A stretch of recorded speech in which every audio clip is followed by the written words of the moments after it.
How could a fortress deemed impregnable, the very bastion of a nation's defense, fall in little more than a day?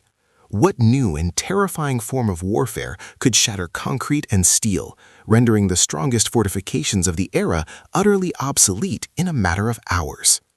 On the morning of the 10th of May 1940, the world received a shocking answer as Germany unleashed a revolutionary strategy against the heart of Belgium, an attack that would be defined by its silence, its speed, and its unprecedented audacity. This was the dawn of a new age of combat, and its crucible was the Battle for Fort Eben-Emael. The assault was a critical component of a much grander design, a massive offensive codenamed Fall Gelb, or Plan Yellow. This was Germany's meticulously planned invasion of the Low Countries and France, a campaign that would become known to history as the Battle of France. As German forces surged across the borders during the Second World War, the invasion of Belgium, a campaign that would last a mere 18 days, was a pivotal first step.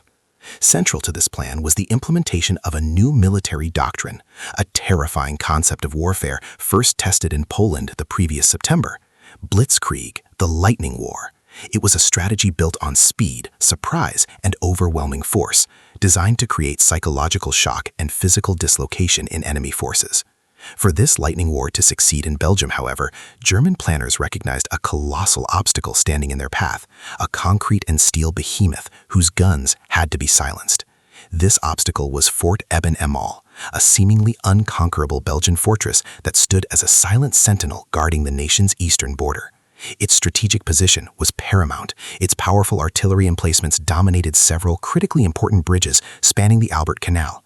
For any German ground army to break into the interior of Belgium, these bridges had to be crossed intact. The success of the entire invasion, therefore, hinged on one critical high-stakes operation: the swift and unexpected capture of Fort Eben-Emael. The battle that erupted between Belgian and German forces on the 10th and 11th of May 1940 would not only decide the fate of Belgium, but would also introduce the world to tactics and technologies that would forever alter the landscape of military conflict. To achieve this seemingly impossible task, the German High Command turned to a new breed of soldier, an elite assault force of paratroopers known as the Fallschirmjäger, who were tasked with assaulting and capturing the fortress from the one direction its designers had never truly anticipated: directly from above. In the pre-dawn darkness, at precisely 4:25 in the morning on the 10th of May 1940, the impossible happened.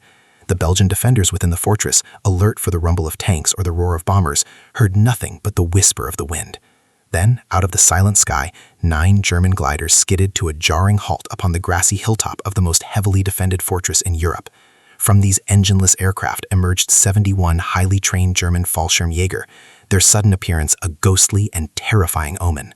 This moment marked a number of profound military firsts that would be studied for decades to come. It was the world's first ever glider-borne attack, a revolutionary tactic where specially trained glidermen were inserted with pinpoint precision directly into the heart of an enemy's defensive position, bypassing outer defenses entirely.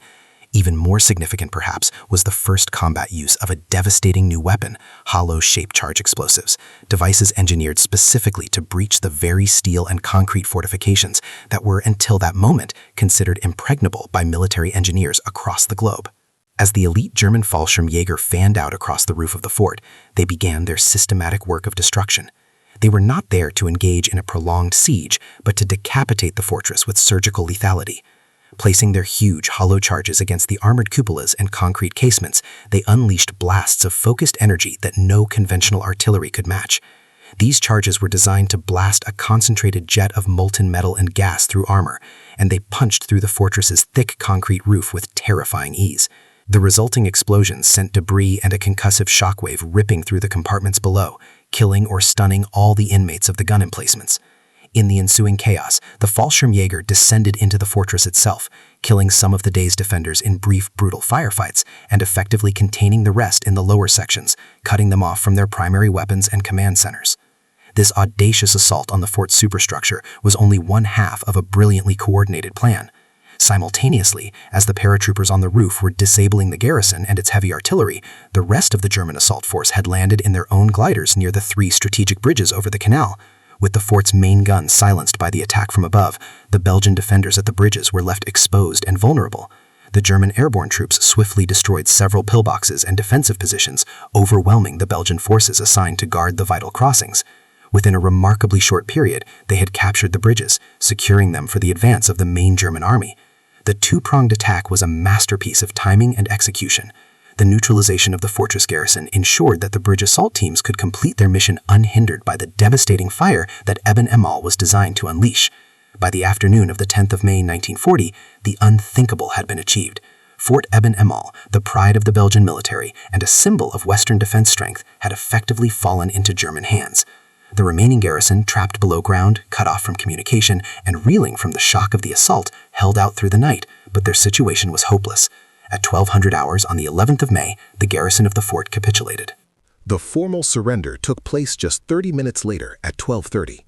The Belgian garrison, which had only numbered 750 men present out of its regular complement of 1,200, had suffered 23 men killed and 59 wounded.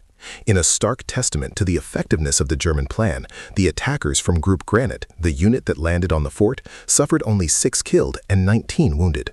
The Germans captured more than 1,000 Belgian soldiers in and around the fortress, a stunning result for such a small attacking force.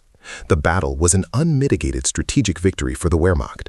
The swift and decisive action cleared the way for German ground forces to pour into Belgium, their path now completely unhindered by the powerful artillery of Eben-Emael.